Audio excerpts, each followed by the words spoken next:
Marcus Webb wiped the sweat from his forehead and checked the time on his worn data pad. He was running late again. His shift at the maintenance bay had gone over by 30 minutes because someone had to fix the broken air filter in Section D. Of course, that someone was him. He hurried through the crowded market district of New Geneva Station, dodging between aliens of all shapes and sizes. A tall Vrexian nearly stepped on him with its 6 legs. A floating Quellon drifted past, its gas-filled body bobbing in the artificial gravity. Marcus was used to being one of the smaller species on the station. Humans had only been part of the galactic community for 50 years, and they were still the new kids on the block. His daughter Emma was waiting at the child care center, and if he was more than 15 minutes late, he would have to pay extra fees, money he definitely did not have. Marcus had already skipped lunch twice this week to save credits. The cost of living on New Geneva Station kept going up, but his salary as a maintenance worker stayed the same. The market was busy at this hour. Vendors called out in dozens of languages, their translators creating a wall of sound. The smell of strange alien foods mixed with engine oil and recycled air. Marcus kept his head down and walked fast, weaving through the crowd like he had done 1,000 times before. Then he saw the old alien trying to cross the street. The intersection was one of the busiest on the station. Hover transports zipped back and forth, carrying cargo and passengers. The traffic never really stopped, and you had to time your crossing just right or risk getting hit. Most people just pushed through, trusting the vehicles to avoid them. But this alien was different. He was old. Marcus could tell that much. His body was shaped like a slug, about 4 feet long with a shell covered in what looked like crystals. He moved slowly, his body rippling forward inch by inch. Several times he started to cross, then pulled back as a transport rushed past. Other aliens walked around him without a second glance, as if he was just another obstacle. Marcus knew he should keep walking. He was already late. Emma was waiting.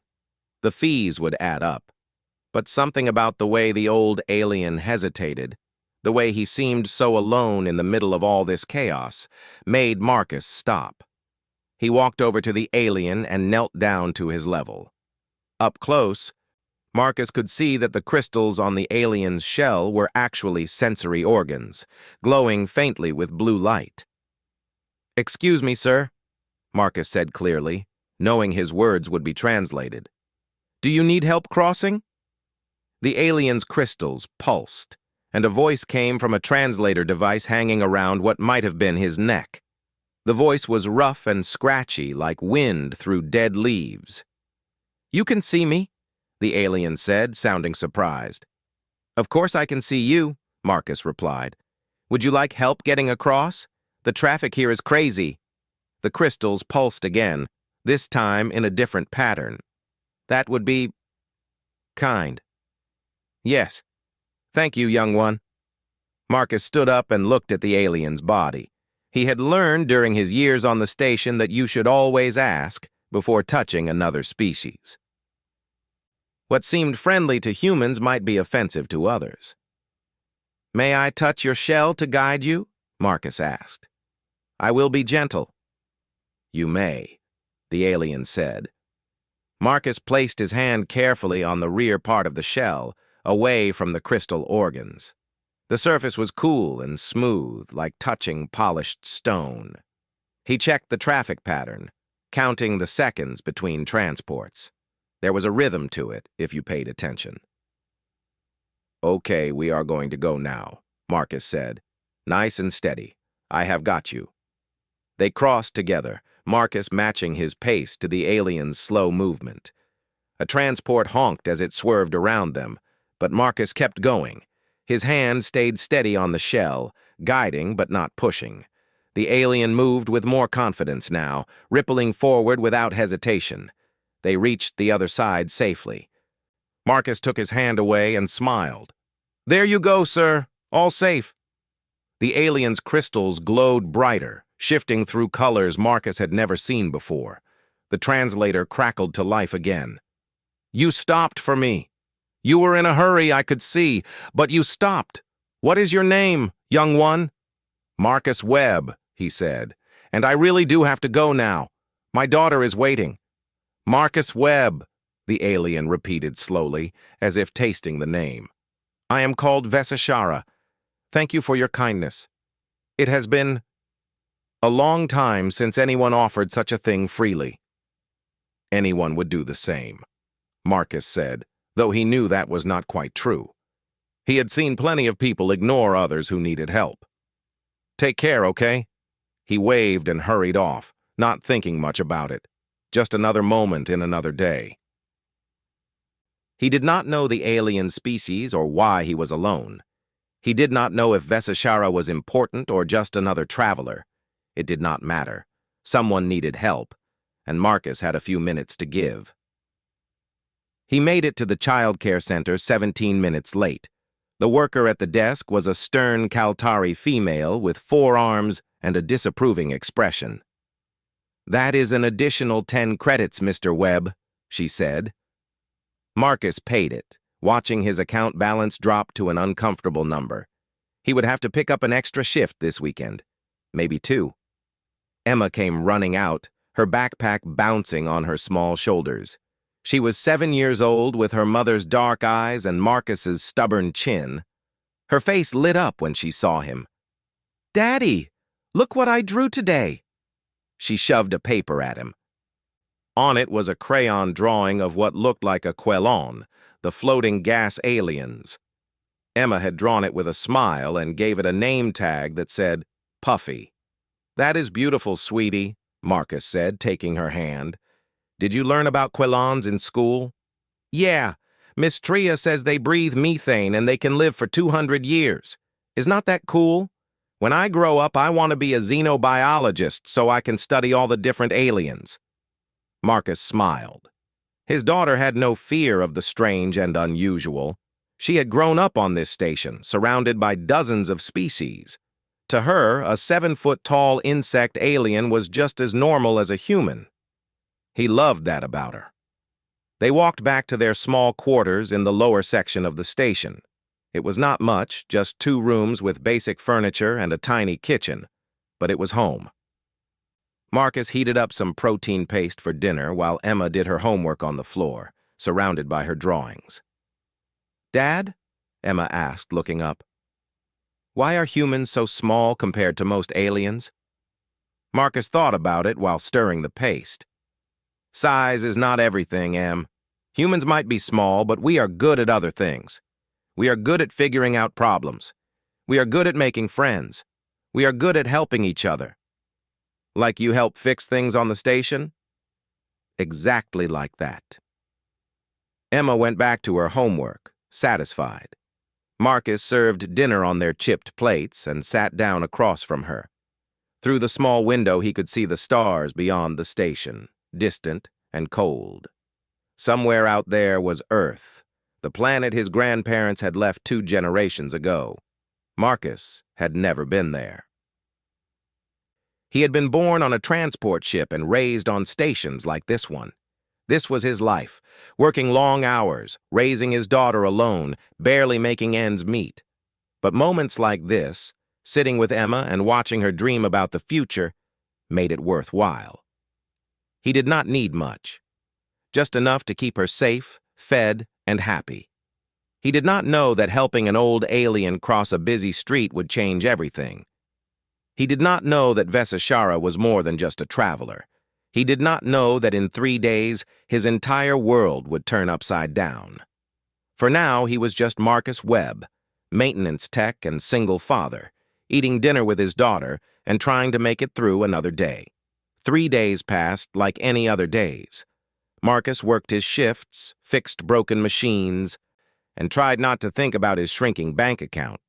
Emma went to school and came home with more drawings. Life went on in its usual pattern.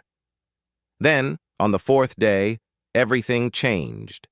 Marcus was under a plasma conduit in Section F, trying to replace a burned-out coupling, when his supervisor called him on the comm.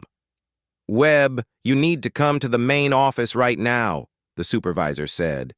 His voice sounded strange, almost nervous. "I am in the middle of something."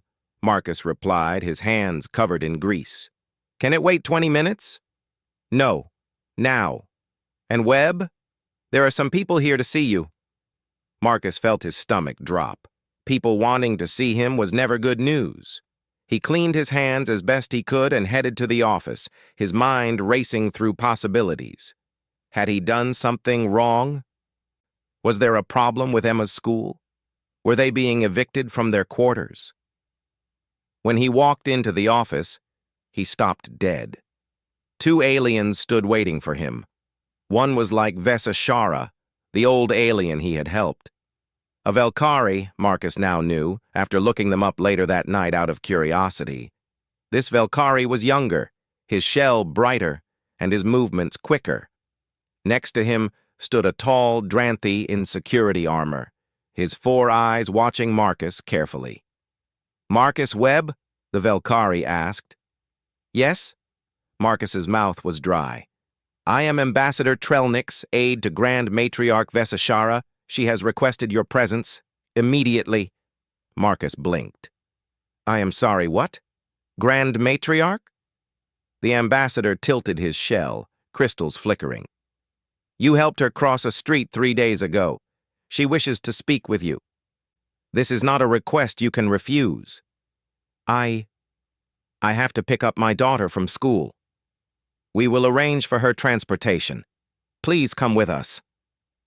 Marcus's supervisor, a grumpy Telkin who usually never showed emotion, looked almost apologetic.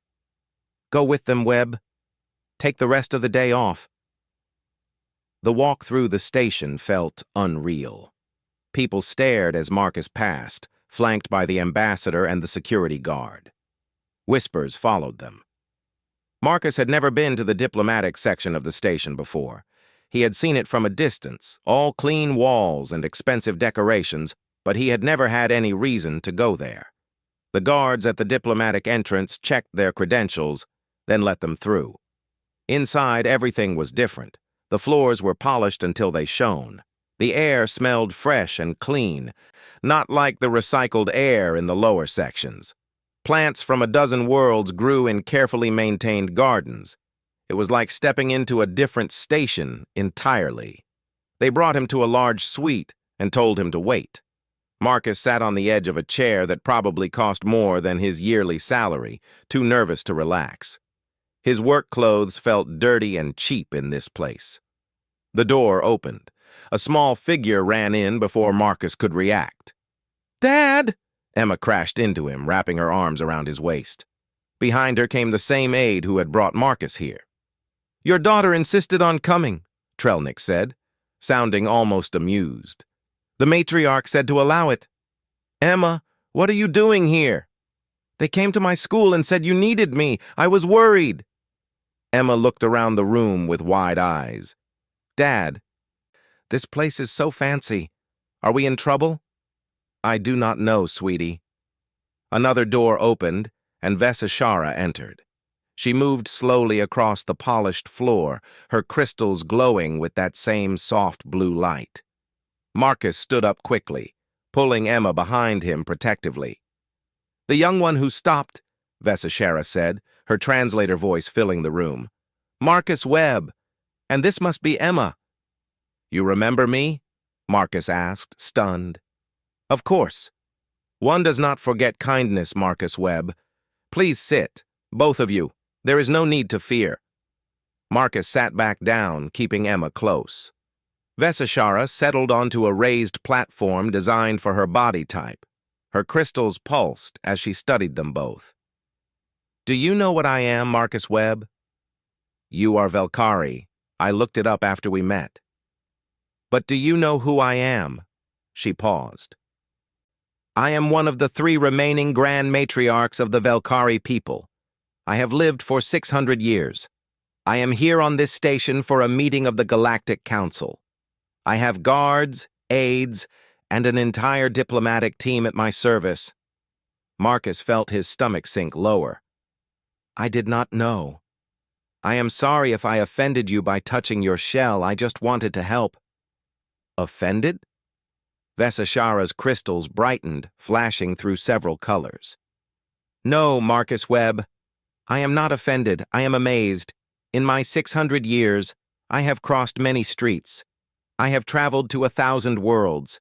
Never has someone of another species stopped to help me with such naturalness. You did not hesitate.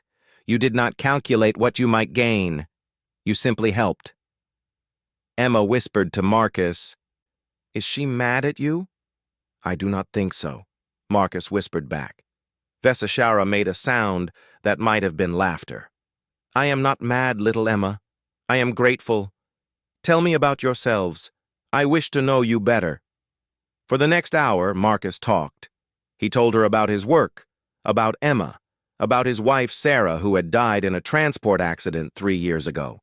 He talked about trying to raise Emma alone, about the constant struggle to pay bills and keep them fed. He felt awkward telling all this to someone so important, but Vesashara listened to every word. She asked Emma questions, too. What did she like to learn? What did she want to be when she grew up? Emma, who had been scared at first, warmed up quickly.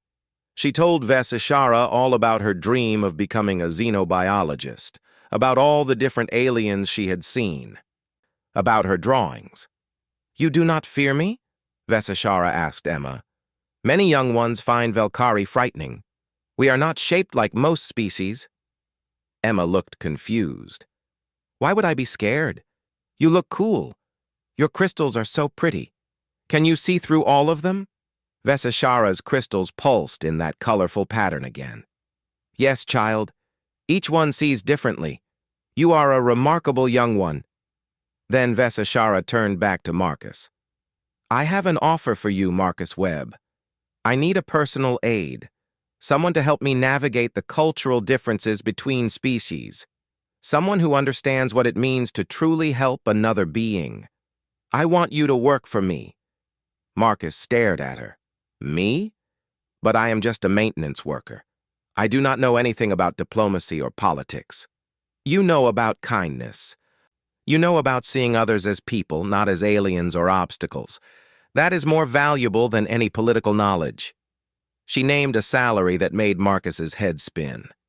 It was 10 times what he made now. More than 10 times. "I cannot," Marcus said automatically. "I have Emma. I cannot travel or leave her alone." "Emma would come with you. She would attend Academy Nova, the school for diplomatic families. All expenses paid. Full scholarship." Emma gasped. "Dad, Academy Nova is the best school on the station. Trina at my school says only super rich kids go there." Marcus felt overwhelmed. This was too much, too fast. "Why me? You could hire anyone, someone with training, with experience." Vesashara moved closer, her crystals fixed on him. "Because you stopped, Marcus Webb. When you were tired and late and worried about money, you still stopped. You saw an old being who needed help and you helped. No calculation, no expectation of reward. That is who I want beside me. That is who can help me with what I must do." "What must you do?" "Change things. Make the galaxy a little kinder. Prove that species can care for each other, even in small ways." Her crystals dimmed slightly. "I am old, Marcus. Very old. I do not have much time left. I want to spend it making a difference. Will you help me?" Marcus looked at Emma. She was staring at him with hopeful eyes. He thought about their tiny quarters, about skipping meals, about the worn look of her school clothes.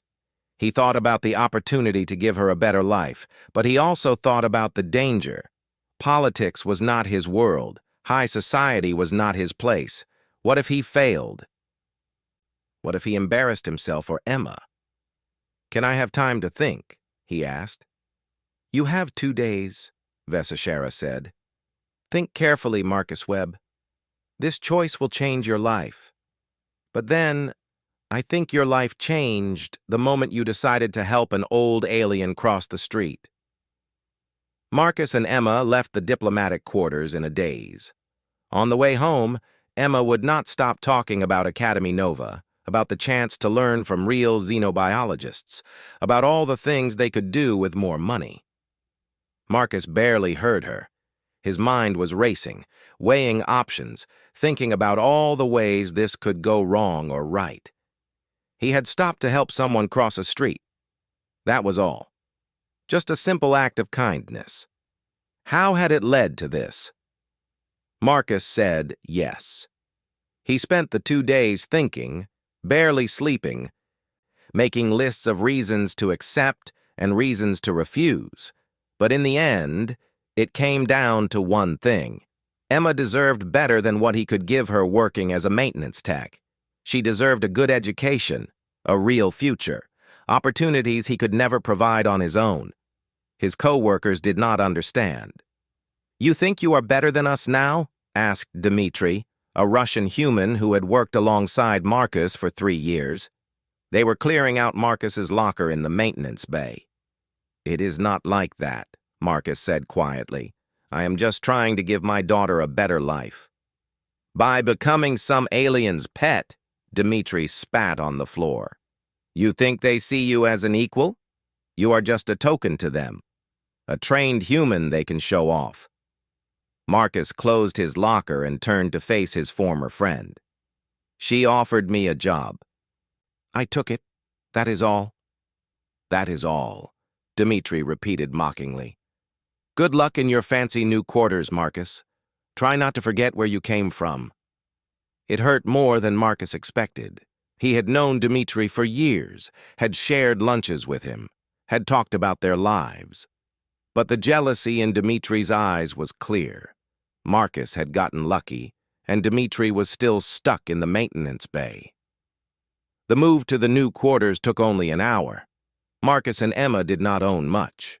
When they walked into their new rooms near the diplomatic section, Emma ran from room to room, shouting with joy. They had a real kitchen, a living space 3 times the size of their old one. Separate bedrooms, a window that showed actual stars instead of the station's inner walls. Marcus stood in the middle of the living space and felt completely out of place. Academy Nova was even harder for Emma than Marcus expected. On her first day, she came home crying. "They are all so mean," she sobbed into Marcus's shoulder. "They laughed at my old clothes. They said I do not belong there. There is only 2 other human kids, and they would not talk to me." Marcus held her tight, feeling helpless. "It will get better, Em. I promise. They just need time to get used to you. I miss my old school. I miss my friends."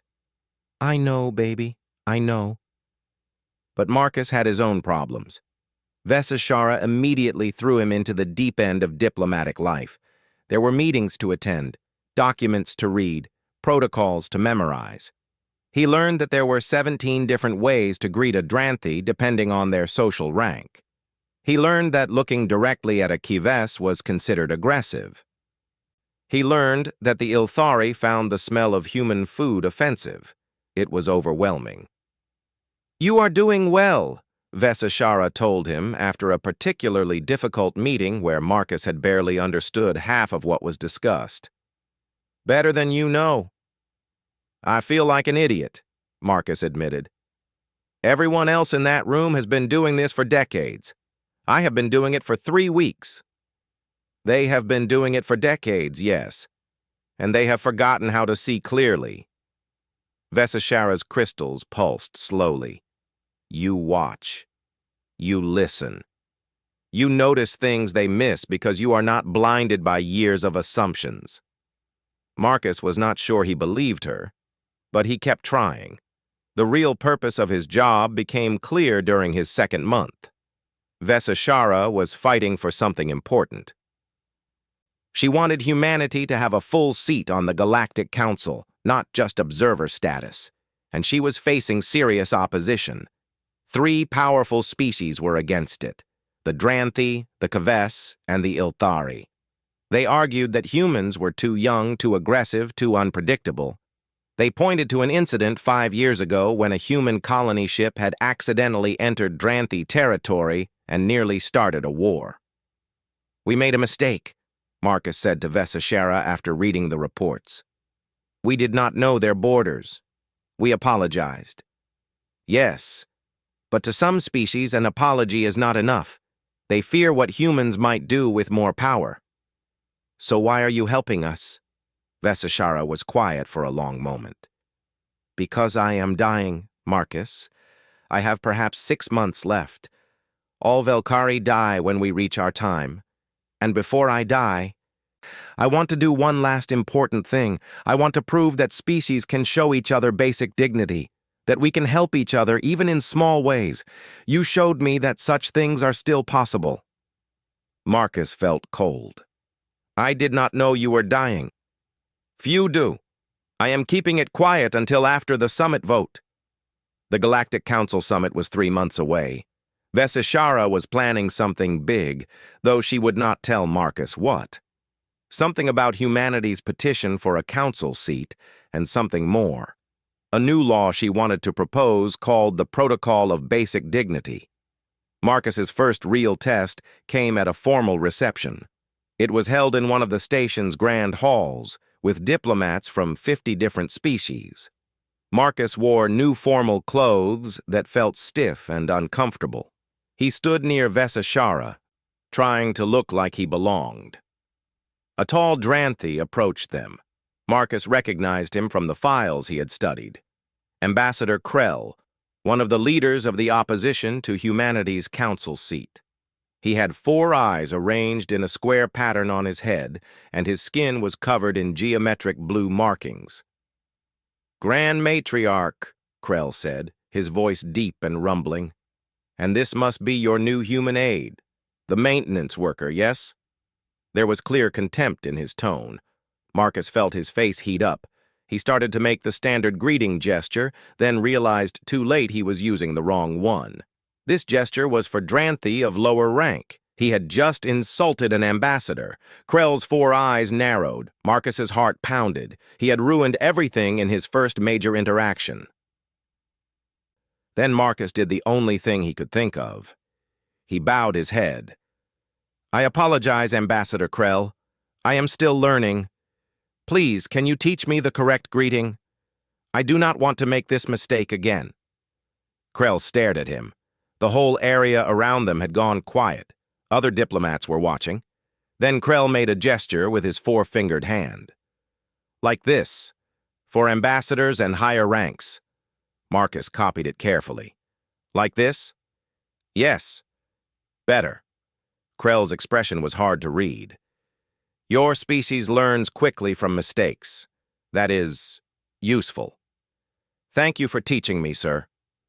Krell nodded once and moved away.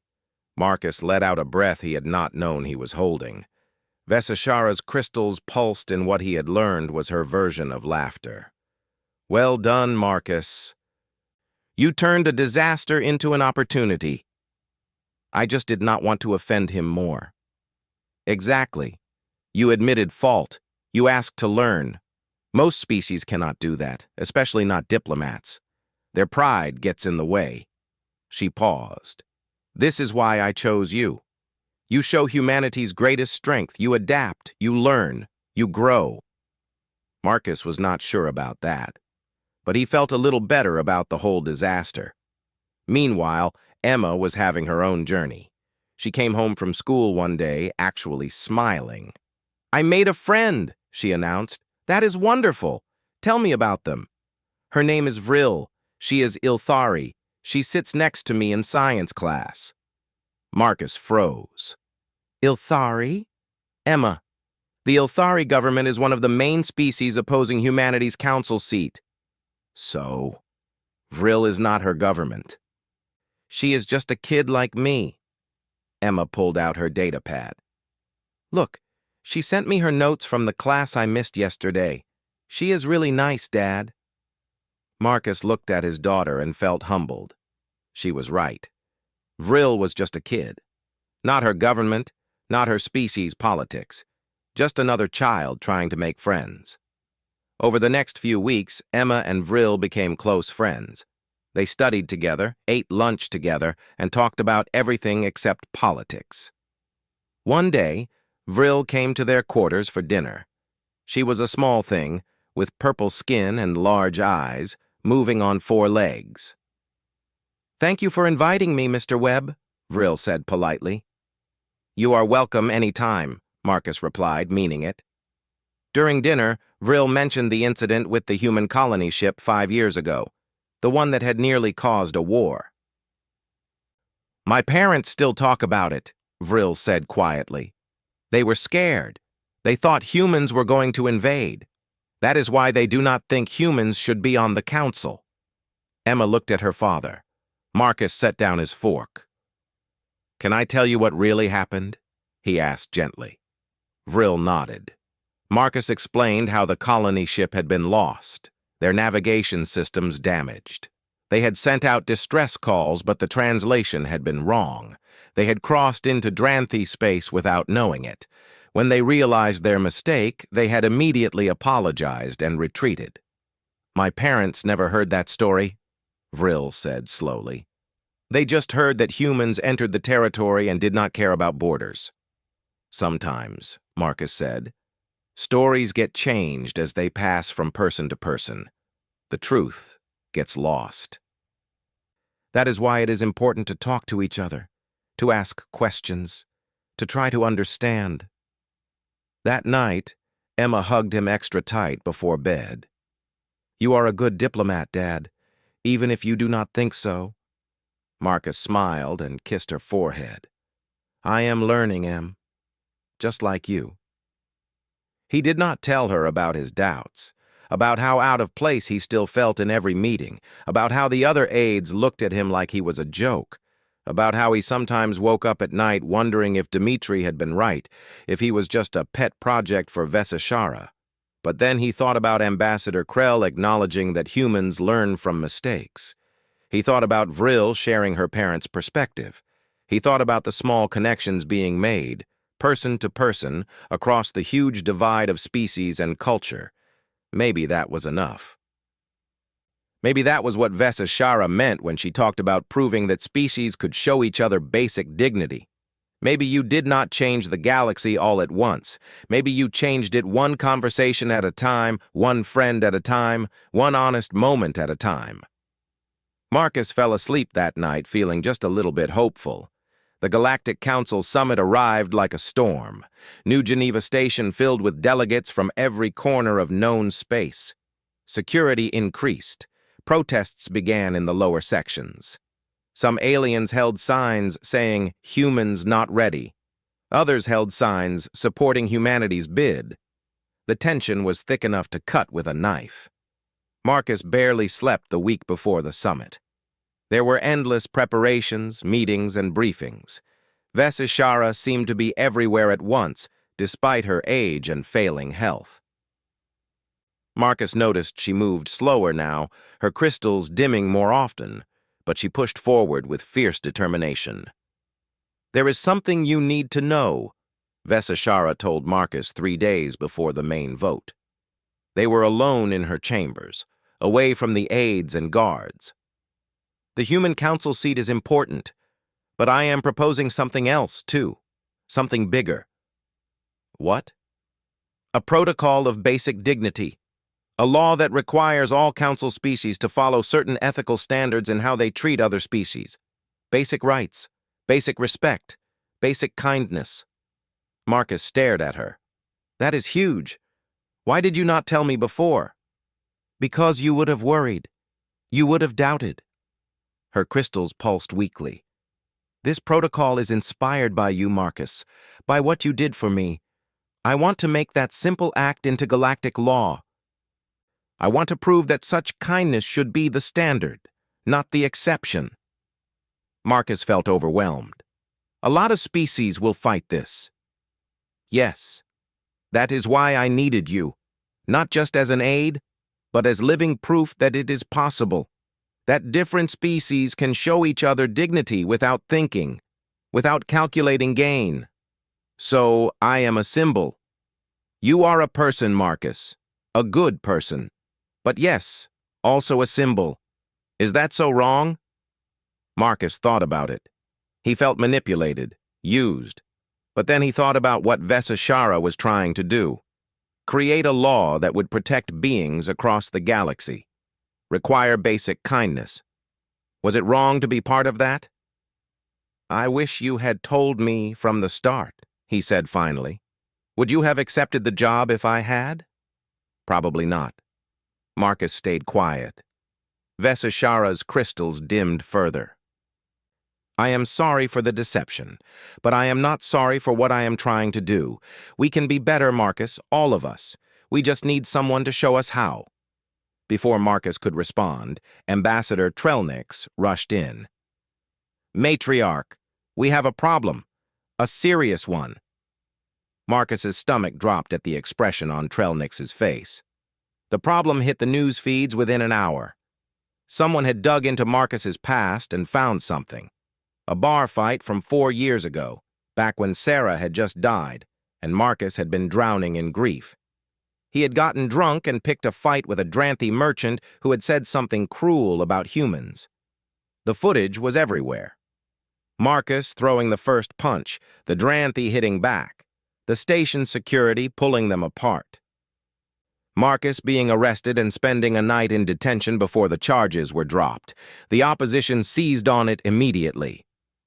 This is the human the matriarch holds up as an example? Ambassador Krell's statement was broadcast across the station. A violent drunkard? This proves what we have said all along. Humans are aggressive. They cannot control themselves. They are not ready for the council, and they certainly are not examples of dignity. Marcus watched the news feeds in horror. They showed the fight over and over. They interviewed people who claimed Marcus had always been trouble. They brought up every minor mistake he had made in the past 4 months as an aide. Emma came home from school in tears. Everyone saw it, she sobbed. Vril would not even look at me. Her parents called me a liar's daughter.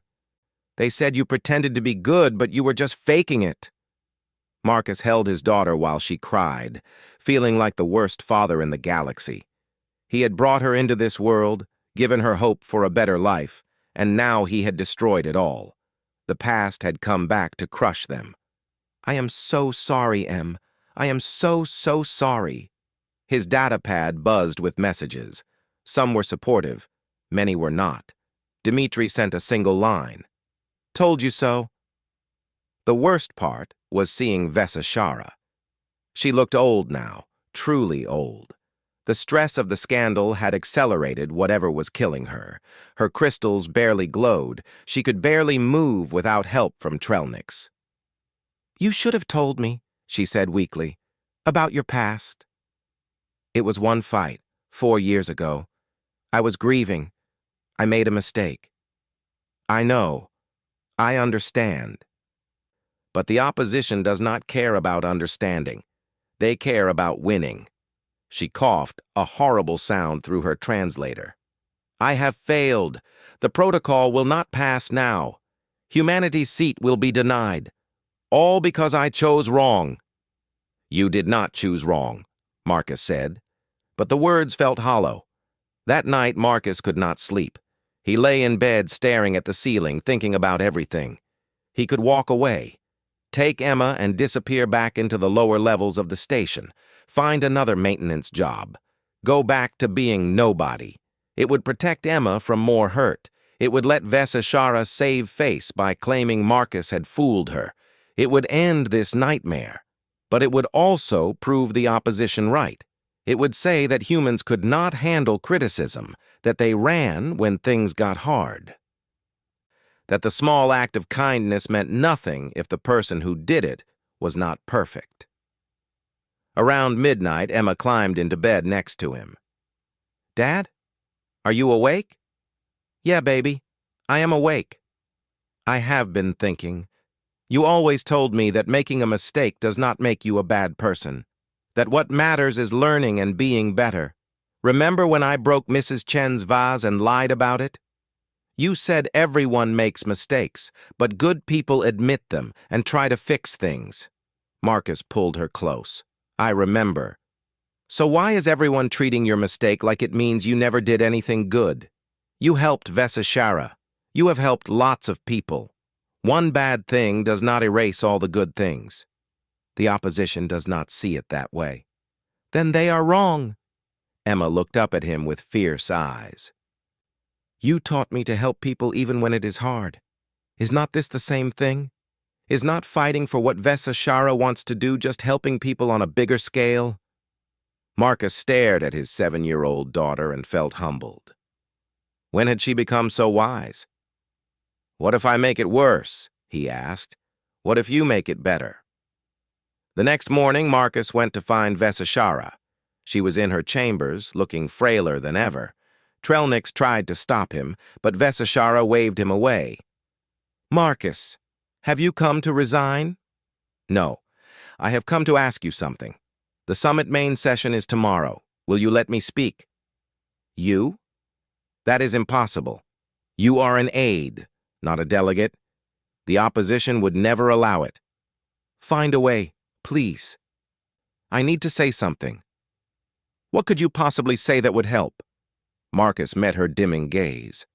"The truth, all of it, the good and the bad. If I am supposed to be a symbol, then let me be an honest one. Not some perfect hero, but a real person who made mistakes and keeps trying anyway. Is not that more powerful?" Vesashara was quiet for a long moment. Her crystals flickered weakly. "They will tear you apart, Marcus. The opposition will use everything you say against you." "I know. But Emma reminded me of something. You do not help people only when it is easy. You help them when it is hard too." He paused. "You need help, Vesashara.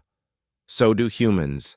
So do a lot of species who need this protocol of basic dignity. So I am going to help, the same way I helped you cross that street.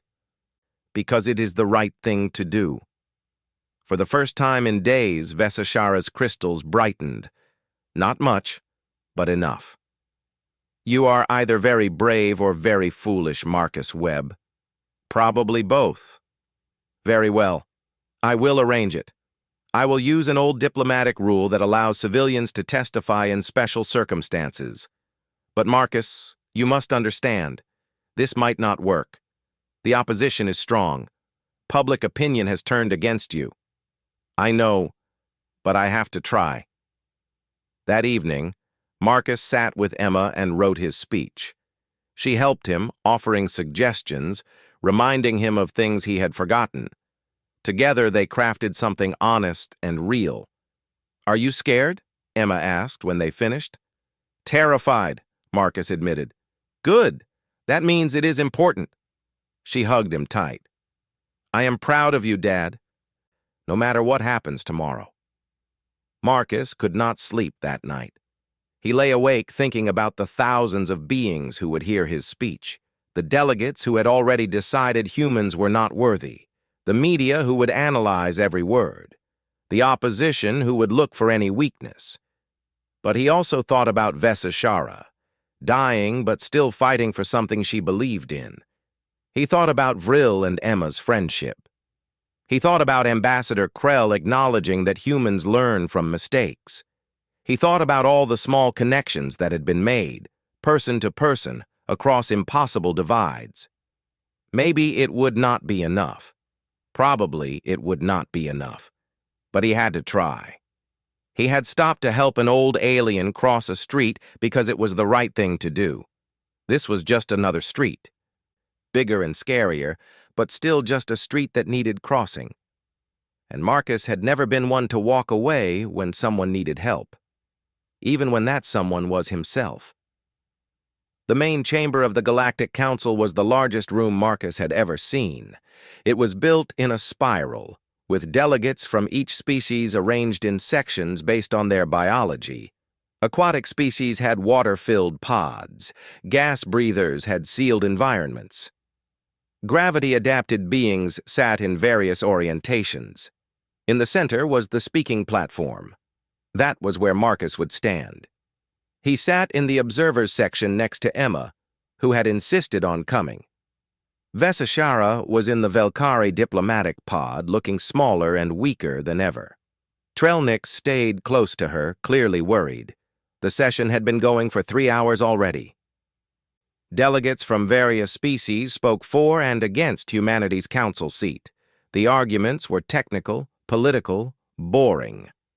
Marcus barely listened. His hands shook. His mouth was dry. Marcus Webb, the council speaker announced. Under emergency testimony provision, you may approach the platform. The chamber went quiet. Thousands of eyes in all their alien varieties turned toward him. Marcus stood on shaking legs. Emma squeezed his hand once before he left. "You can do this, Dad," she whispered. The walk to the platform felt like crossing space without a suit. Marcus climbed the steps and stood under the lights. His voice would be translated into every language simultaneously.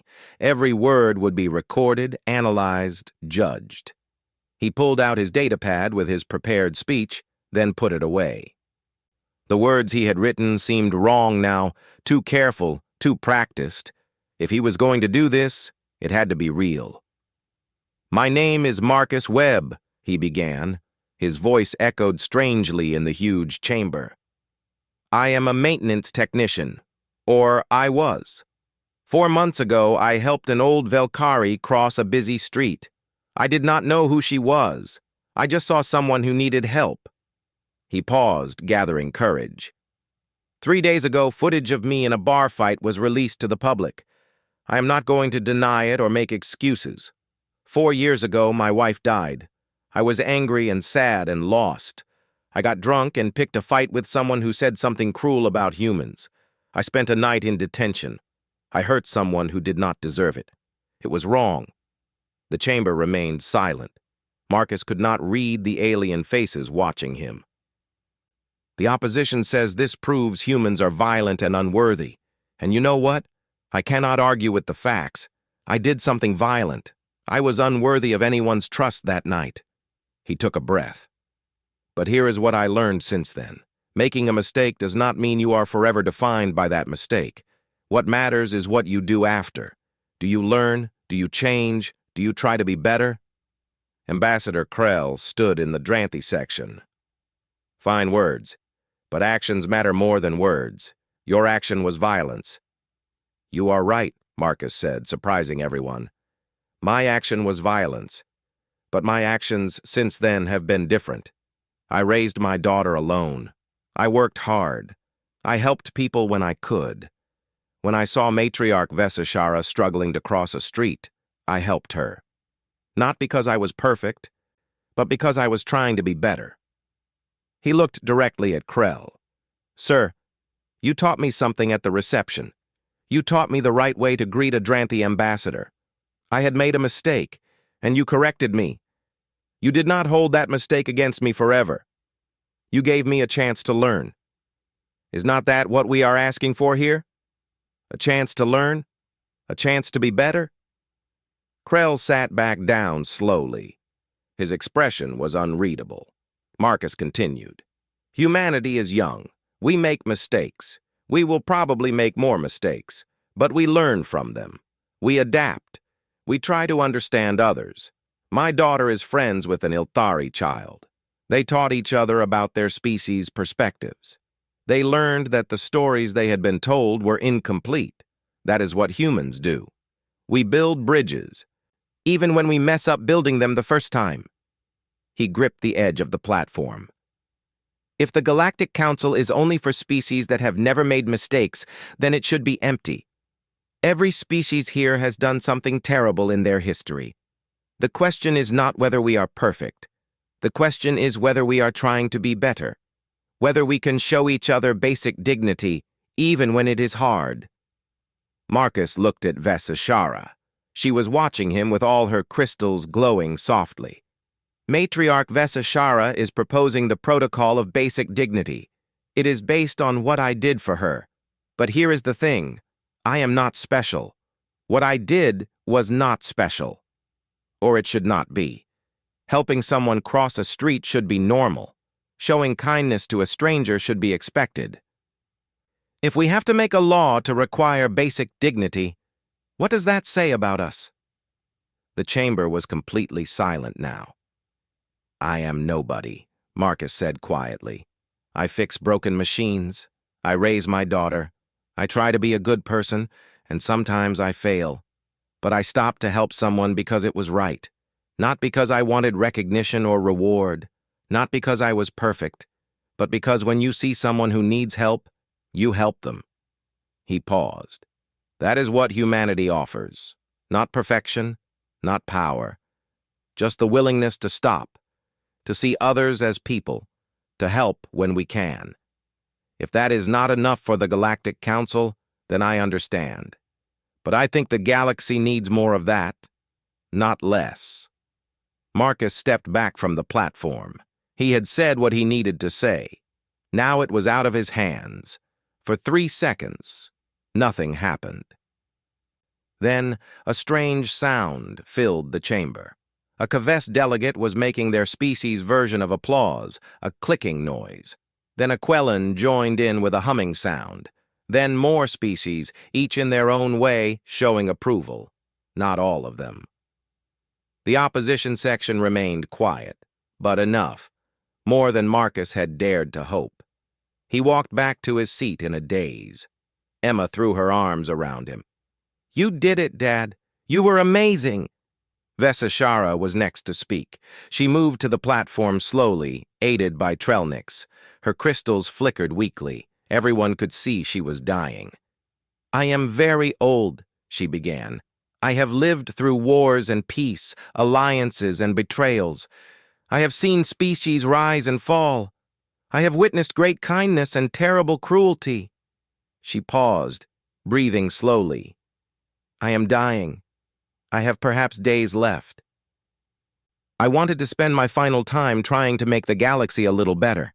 That is why I proposed the Protocol of Basic Dignity, and that is why I support humanity's council seat."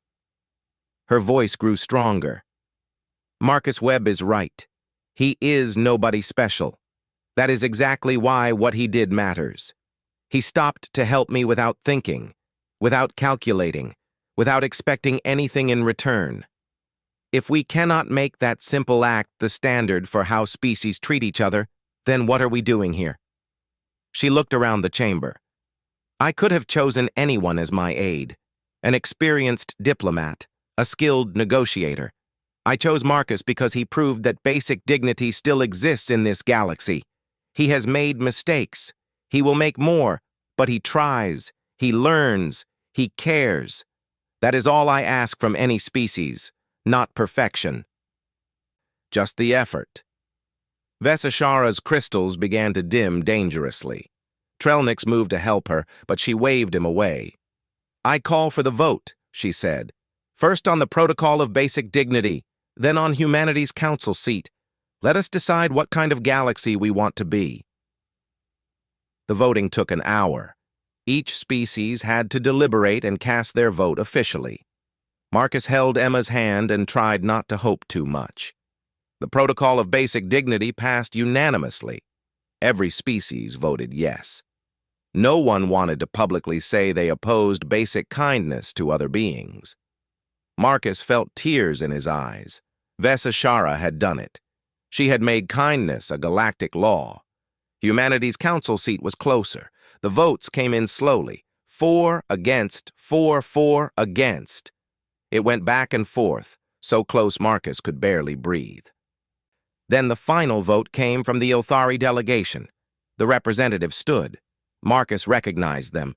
It was Vril's parent, the one who had called Emma a liar's daughter. "The Ilthari vote in favor of humanity's council seat," they said. "My child taught me something. She taught me that stories can be incomplete, that people can be more than their mistakes. We vote yes." The chamber erupted. Humanity had won its seat by 3 votes. 3 votes out of hundreds.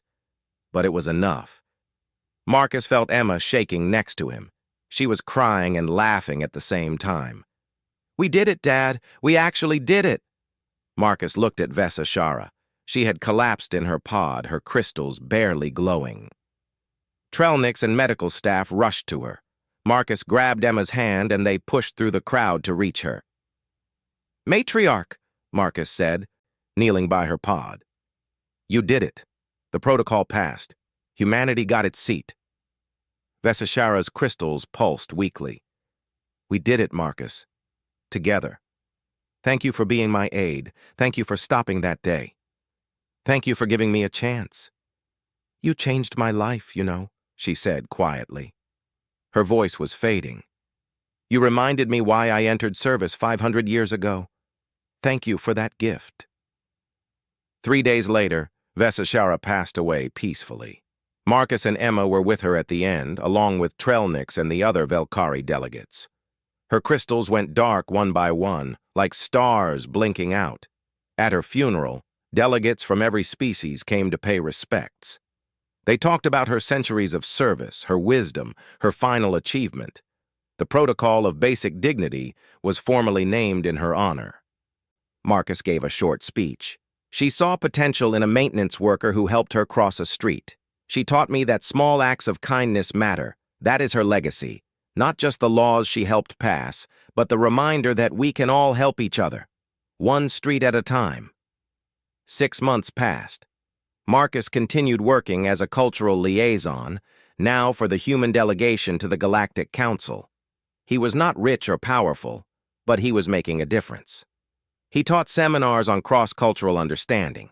He helped new diplomats learn to see others as people first, species second. Emma thrived at Academy Nova. She started a student club for interspecies friendship that became the most popular organization in the school. She and Vril were still best friends, now advocates for kids from different species learning together. The Protocol of Basic Dignity, nicknamed Vesashara's Street by most people, changed things slowly. Species that had never talked before started dialogues. Trade agreements included dignity clauses. When conflicts arose, mediators used the protocol as a starting point. It was not perfect. There were still wars, betrayals, and cruelties. But there was also more kindness, more understanding, more willingness to help. One evening, Marcus walked through the same market district where everything had started. He was thinking about Vesashara, about how one moment could change so much. He saw a young alien struggling with heavy packages, wobbling under the weight. Without thinking, Marcus stopped to help. Then a human merchant stopped too, then a Kaves, then a Dranthi. Soon, 5 different species were working together to carry the packages to the alien's shop. "Thank you all," the young alien said. "You did not have to stop." "Sure we did," the Dranthi said. "Anyone would do the same." Marcus smiled. That phrase, the one he had used so casually that first day, was becoming true. Not everywhere, not all the time, but more often. People were learning to stop, to see others who needed help, to offer a hand. He walked home to Emma, feeling content. The galaxy had not changed overnight, but it was changing. One street crossing at a time, one small kindness at a time, one person helping another again and again, building something better. Anyone would do the same, Marcus whispered to himself. And slowly, impossibly, it was becoming the truth.